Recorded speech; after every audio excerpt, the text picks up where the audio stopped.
Welcome to Tax Notes Talk, a podcast from Tax Notes, the leading source of tax news, information, and analysis. Welcome to the podcast. I'm David Stewart, Editor-in-Chief of Tax Notes Today International. This week, AI and state tax. In the past few years, every industry has looked at implementing artificial intelligence into their workflows, and state tax agencies are no exception. But the sensitive nature of the data tax agencies must handle requires an especially careful use of the technology. So how can state tax administrators use artificial intelligence? And how can agencies balance the adoption of new technology with the need to protect taxpayer information? Here to talk more about this is Tax Notes reporter Emily Hollingsworth. Emily, welcome back to the podcast. Thanks, Dave. Glad to be back. Now, there have been a lot of developments in the past year or so with state tax administrations and the adoption of AI. Could you give us some quick background on what's been happening and where we are? Absolutely. Among states, AI policy and legislation have, in a word, exploded this year. The National Conference on State Legislatures recently said that all 50 states, the District of Columbia, Puerto Rico, and the Virgin Islands have introduced legislation about AI this year. 28 of these states and the Virgin Islands enacted legislation on AI, including AI regulations and also prohibiting AI use for certain criminal activity. For quick context, I'll be talking about two forms of AI. There's generative AI, which can generate text, images, or other items. ChatGPT is a well-known example of a technology that uses generative AI. Then there's machine learning AI. This is an older technology that uses algorithms to identify patterns in data. When it comes to examples of state tax administrations and recent developments on AI, California's Department of Tax and Fee Administration, or the CDTFA, announced back in late April, early May that it will be working with the firm SimSoft Solutions to deploy a generative AI solution to enhance the department's customer services. This solution is trained on the department's reference materials, including manuals, guides, and other documents. When a taxpayer has a question, the solution will generate potential responses that the department agent can provide to the taxpayer. The goal is to use this solution to cut down on customer wait times and help alleviate workloads for agents during peak tax filing periods. Now, while the CDTFA and SimSoft are under a year-long contract to deploy the solution, as I understand it, the solution at the moment isn't currently being used in real time for customers' questions. Well, I know you've been following this area pretty closely. Could you give us an idea of what sort of things you've been working on lately? Definitely. I'm currently working on a report about this generative AI solution from the CDTFA. Looking more closely into the initial testing period the solution underwent in 2024, as well as the project's next steps. A separate report I'm working on looks into machine learning AI tools used by tax departments for decades, for everything from tax return processing to fraud detection and prevention. As state leaders, lawmakers, and advocacy groups call for oversight and regular inspection of AI tools, I'm looking into whether these machine learning tools would also be subject to this sort of inspection and oversight. Now, I understand you recently talked with somebody about this. Who did you talk to? I talked to Ryan Minnick, who is the Chief Operating Officer with the Federation of Tax Administrators. And what sort of things did you get into? Well, the Federation of Tax Administrators, or FTA, has been doing an enormous amount to provide training and resources for state tax agencies looking to pilot or implement AI solutions.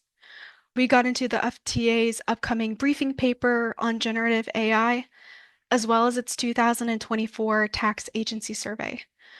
We also delve into topics like data security, transparency and trust, and the roles that state tax agencies are taking when it comes to piloting or implementing AI solutions.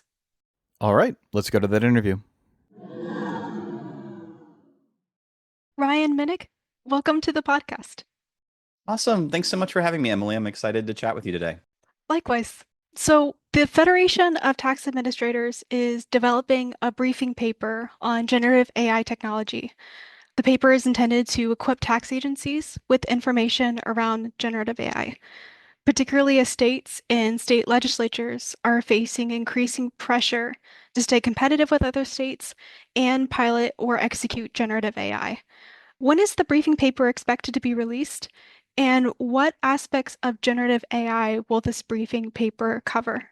It's a great question. And I guess I'll back up a little bit and kind of explain, how this project started and kind of where we are and the scope of things. So, as you know, FTA working with all the states, like we're very focused on emerging issues. So in the 10 years I've been here, whether it's blockchain or whether it's some sort of movement to the cloud, like there's always some sort of technical innovation on the horizon. And so whenever we see a big one, we tend to organize information around it to help our members kind of understand what their peers are thinking, understand what's happening in the private and academic sectors, just to really make informed decisions for themselves. So, the unique thing about states always is that states are sovereign entities. They're going to take whatever approach that they feel is best, but they rely on organizations like FTA to kind of convene them and help guide them a little bit and give them the information that is the most important to them. So, a little over a year and a half ago, we formed an AI working group, and we did it in two parts. We started with education. So we hosted over the course of a 12-month period, 2 rounds of briefings with experts from every corner of the technology sector and academic sector. So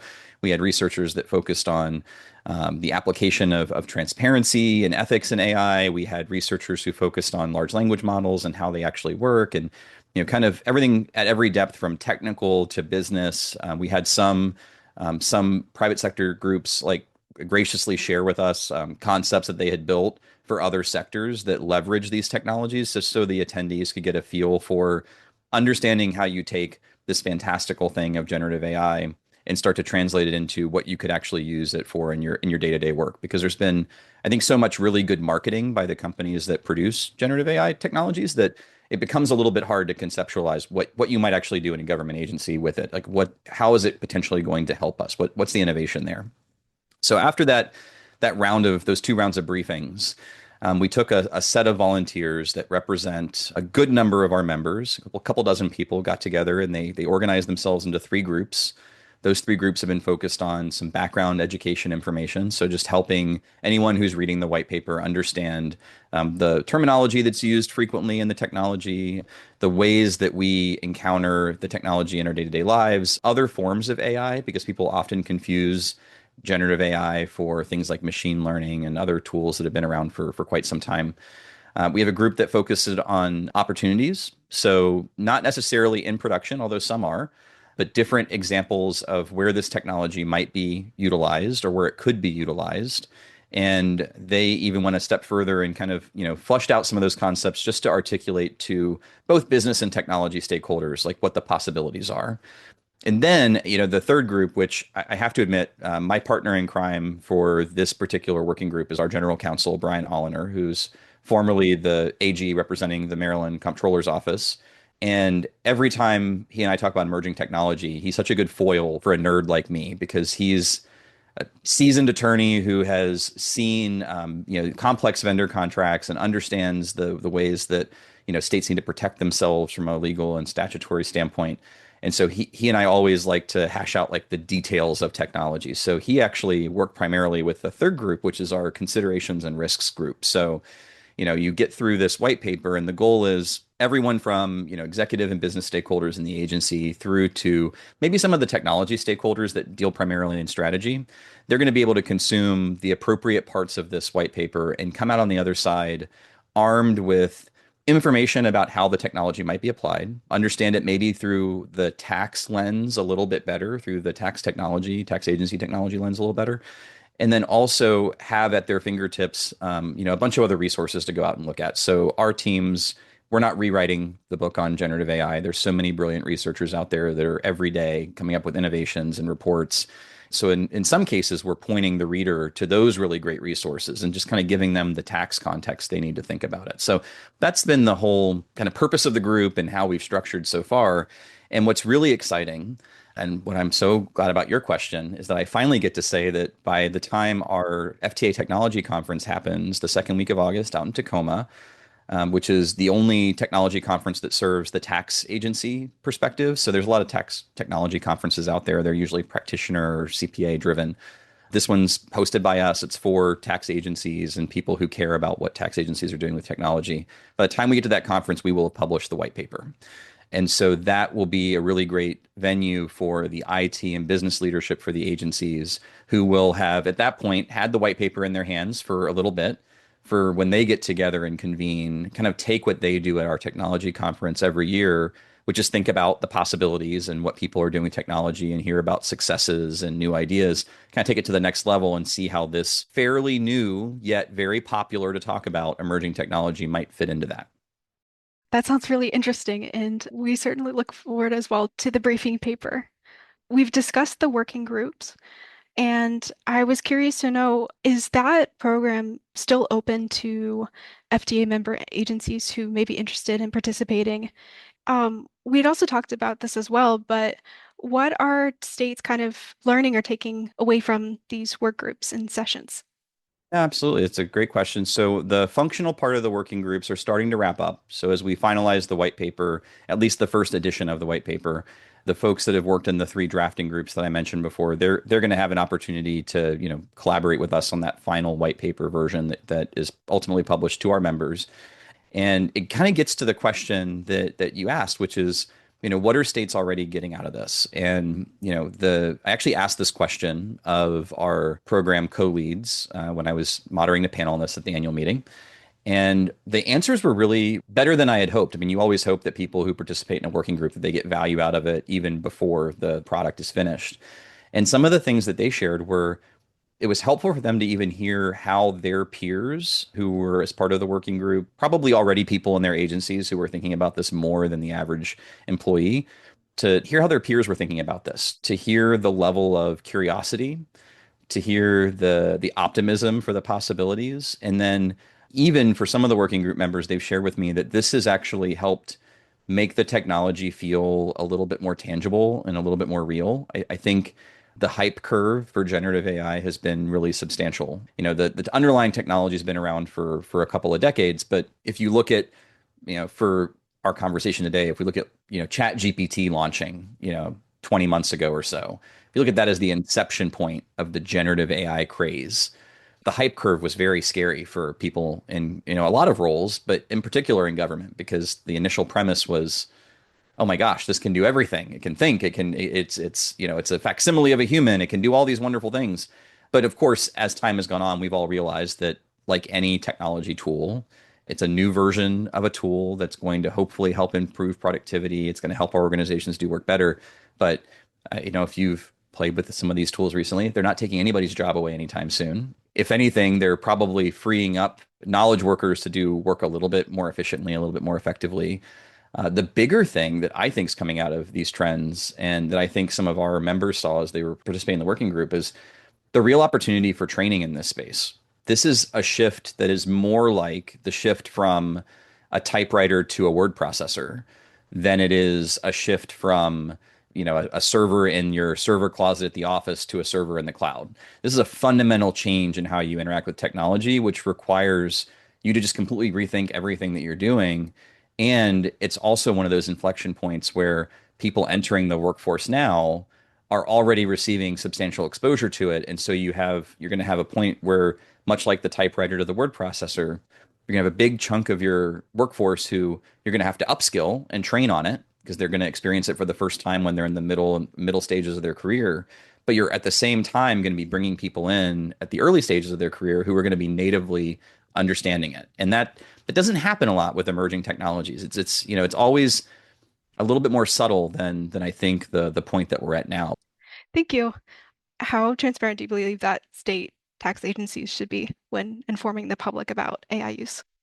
It's a tricky question to answer, not because I don't believe in transparency, but because like I mentioned before, every state's their own kind of sovereign island. So they have their own regulations and rules that they go through. And so, I genuinely believe that our members are as communicative as possible as they are able to be with all their stakeholders. And the only times that it might take a little bit more time to share information is when that information being shared might either compromise someone's data security, any kind of data that we want to protect, or also that it might potentially, in the case of fraud fighting, it might give away to criminals how we're doing something to prevent them from committing crimes. So I think those tend to be the two areas where you see maybe a lag in that kind of sharing, because we want to make sure that we're not oversharing. So 10 or 15 years ago, when we started, in a collaboration for the security summit with the IRS and the tax software industry, developing better methods to protect individuals' identities when they were filing their individual income tax returns. A lot of that work now is very public. I mean, I think there's a lot of that work that's been made available, and people understand what that group is and how it works. But at the time, we were putting those frameworks in place, and we were sharing as much as we were able to without compromising the nature of the work, because we prioritized making sure that the criminals couldn't figure out what we were doing as we were doing it, because you want to make sure that unfortunately, the problem with the public internet is criminals. I know in the tax world we use fraudster a lot, but in general, criminals of any variety, whether you're committing fraud individually, you're targeting someone for identity theft, or you're doing it at scale because you're trying to use data from the dark web. Like, those are areas where we are in general as transparent as possible. But when it comes to individual members and what they do, like, I don't govern what information they release and at what time. So I think we as an organization commit to keeping our members informed, and to the extent we can, keeping the broader tax community informed of trends as they happen. Thank you. We'll move on now to the survey that the FTA had released in 2024 with EY. The survey looked at 37 state tax agencies and 2 city tax departments. I thought that its section in particular on AI was pretty interesting. For example, and I'll read a few of the numbers from the survey, but it said that 15% of tax administrations are, quote, conducting pilots or are already using AI in core functions, end quote. It also said that 9% of respondents said that machine learning AI is being used in core functions, while 12% had said that they're conducting pilot programs on machine learning technology, again, distinct from generative AI. So I was curious, is the FTA planning to release a state tax agency survey this year? So we've not released the follow-up survey yet. We're still working on determining what that survey design looks like. We see great value in continuing this effort. So that was the first kind of comprehensive survey we had issued in well over a decade. It was a priority of Sharon Bernardi, our executive director, who formerly was the deputy comptroller for the state of Maryland. And when she joined FTA, one of the resources she wanted us to have, primarily for our members, but also for the general public, was kind of a state of the state tax agencies, helping people understand the priorities and the ways that tax agencies were thinking about emerging issues. And so that was really that report that you mentioned, which I think is a great read. I think everybody should go to our website and download it. And when it comes to the AI question, we actually drafted and sent out and published that survey right as generative AI was blowing up. And so I wish that we had, you wish you have a time machine, right? Because I wish we could have structured that question a little bit differently. Because as we have been for the last year and a half on a road show talking about insights from this survey, I get a question about this little section all the time. And ultimately, the non-exciting answer is that the question was so broad that it was really incredibly difficult to know exactly how somebody was thinking when they answered the question, right? So we asked about AI, because at the time, before generative AI came out, AI was seen as advanced machine learning. I mean, maybe some algorithmic work, maybe some natural language processing. So things like when you call into a phone tree and you say naturally what you're looking for, and the phone tree tries its best to help you find the right person. But that was really the intent of the question when we were writing it, because generative AI had just started emerging as this, we hadn't quite seen the splash from ChatGPT yet. Of course, now fast forward and everybody sees that question. They're like, all these states have AI in production? Oh my goodness, this is crazy. No, they don't. Not the AI you're thinking of, this generative AI that's on everybody's brain today. AI in the sense that, a lot of processing in tax agencies across the country, there's a lot of machine learning that takes place, right? It's programmatic. It's looking for patterns in terms of fraud. It's looking for non-compliance, so criminal fraud versus just general tax fraud, people that either underreport or don't accurately or correctly answer something. It's also looking for things like accuracy. It's monitoring trends. There's a lot of uses for those technologies. So I think the more accurate, kind of interesting insight from that survey is exactly what you pointed out, which is the machine learning piece. Like, there were still, even years after a lot of these machine learning, trends started to hit, there's still agencies that are looking at machine learning and how they can use it in different ways. And I'll say as a technologist supporting tax agencies, I think that's a great thing because there's a lot of really great uses for what I think a lot of people in the public think is old technology. Because right now we've all moved on to generative AI, right? We all want, we all want Siri to work better on our iPhones, and we're not really thinking about anything else. But machine learning in some contexts is a better solution to a lot of the problems people want to solve with generative AI. And it's not only better in terms of safety, but it could be better in terms of performance, in terms of cost. Generative AI certainly has its place. I mean, it's powered by large language models. It handles language super well. There's a lot you can do with it. It has a lot of configuration that's required, a lot of training that's required so that you get accurate and non-hallucinatory answers. But machine learning, that's good old-fashioned math. That's like really sophisticated math. And so what generative AI can't do really well is math. And there's some exceptions, but for the most part, it's good at language. And most of tax is math. So we actually find ourselves with pretty advanced machine learning capabilities that are available that have been for a long time that a lot of agencies use in production that, unfortunately for, I suppose, for the hype of it, they fall under that form of AI. But I typically, even when I'm talking about these things on stage somewhere, like I'll talk about machine learning and I'll talk about generative AI. I almost never use the AI term broadly because, AI is artificial intelligence. And so far, nothing we've developed is artificially intelligent. It just has the appearance of it. So doing math really fast seems very intelligent. So that's machine learning. Interpreting language really fast or, drafting a country music song in the style of Garth Brooks or whatever people have asked ChatGPT to do, that seems very artificially intelligent, but in neither of those cases is that term accurate. So I don't know, I digress a little bit because I know your question was about our survey, but it's so interesting because going through the results and seeing what states were thinking about and how they were responding to the survey, that was my takeaway is that I feel like I wish I could go back in time and ask more separately about the different emerging forms of the technology because I think we would have gotten maybe a more representative answer. I think we got some good insights, but 12% of states are not like actively using generative AI in production. So I hope no one reads the report and thinks that. I guess that also leads into my question. So we have the percentage, for example, 12% said that they're piloting machine learning technology. Do we know how many states that translates to? Yeah, based on the survey itself, I assume, based on the data team that put all that together, like to me, that would be a handful, 4 or 5 states that responded to the survey.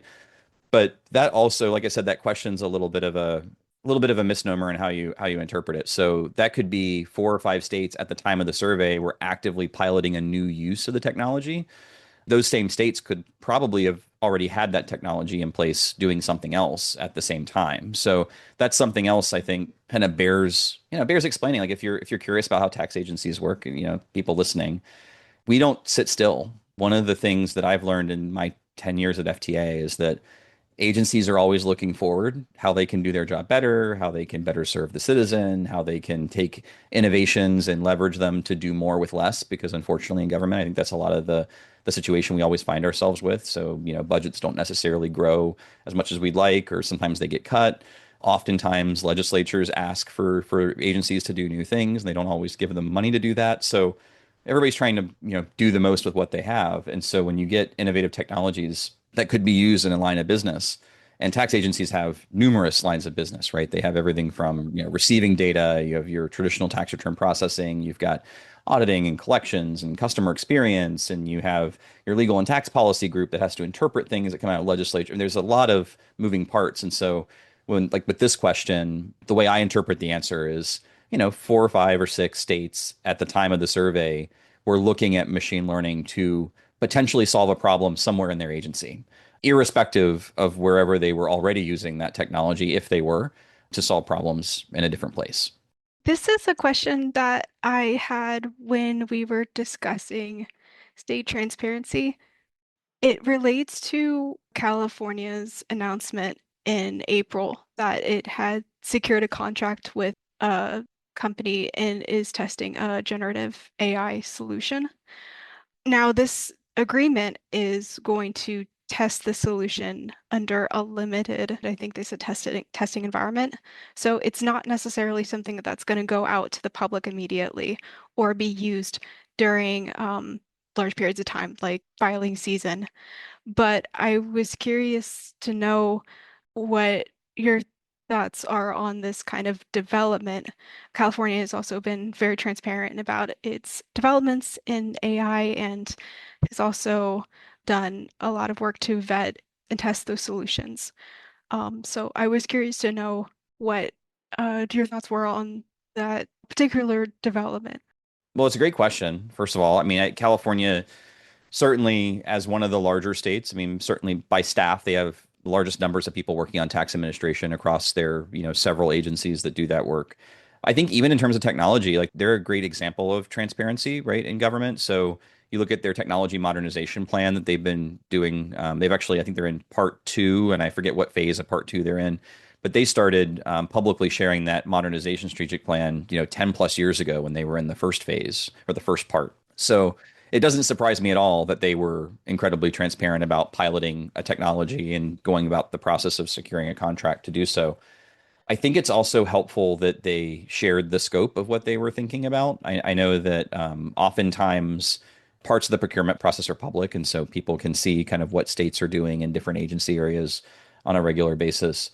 But California certainly in this case went one step further. And, I think, I know you all covered it. I know a couple other media outlets did. And they shared, they said, we're looking at the potential for this technology. It's a very controlled experiment. I can't comment on the project specifically because I'm not, first of all, I'm not a part of it. They're just a member and we don't usually get into like that level of detail about it.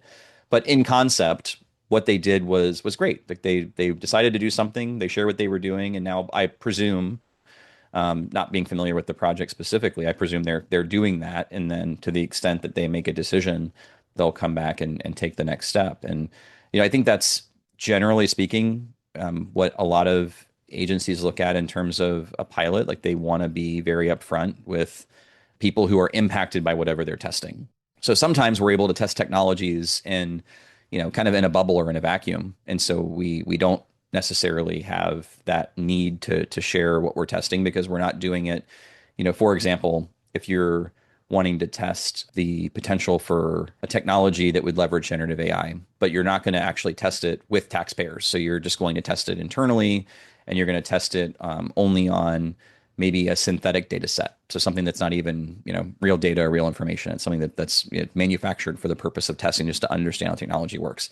That's a super great, super safe experiment, right? Because it's not touching anything sensitive. And if it's something that doesn't work out, then you didn't go through a big implementation to put it in front of everybody. Separately, if you go down the route like California did and you want to do a limited trial of something and you can define that scope and you can, let folks know about it in the way that makes sense for within that state's rules and how the agency operates and how the state is, as a whole has policies on it. I think that's really great too, because, one of the fun things about technology in general, I guess one of the most fun things about technology is that, especially these days, really good ideas can come from anywhere. And the more, and this is true inside of government, outside of government, this is kind of my like tip to non-technologists from a technologist is like read about technology, understand how people are using it. Like think about how they're using it and think about how it might, how you might be able to. I mean, we're seeing so many innovative uses for, not even just generative AI, but just tools in general that are being made available. And I think part of that is this increasing level of curiosity of people wanting to figure out how to be more effective, figure out how to optimize things a little better, figure out how to, deliver on their mission in the way that best serves their stakeholders, whoever their stakeholders may be. In our context, it's taxpayers and tax administrators, but in somebody else's, it might be readers if you're a journalist. Like that's how can you leverage technologies and in understanding how other sectors are doing it. I mean, that's one of the reasons why our work group interviewed so many private sector professionals. Some of them weren't even in the tax world. They were just people working on generative AI in the private sector somewhere else. And we just wanted to hear what they were thinking about and how they approached the project and or what